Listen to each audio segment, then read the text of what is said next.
এমনিতে social media stock করো অভ্যেস, কিন্তু রিয়েল লাইফে করে দেখছি ভালোই লাগছে। তুমি তোমার আইডল, সি?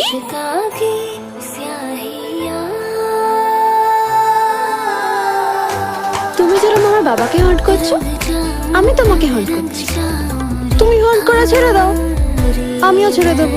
তোমার বাবাকে নিয়ে কোনো কথা আমি তোমার সাথে বলতে চাই। তোমার যদি কোনো প্রশ্ন থাকে, তুমি নিজের বাবাকে কি করতে পারো। তা কি করে হয়? আমার সব কথা তো তোমার সাথে। কিন্তু আমার তোমার সাথে কোনো কথা নেই। ট্যাক্সি করিস না। আজ কফি পাবি না কিন্তু। সারাদিন গ্যালন গ্যালন কফি গিলে কি চেহারা করেছিস। হঠাৎ এতদিন বাদে কি মনে করে? আর কার কাছে যাবো বল? মাকে তো সবকিছু বলা যায় না।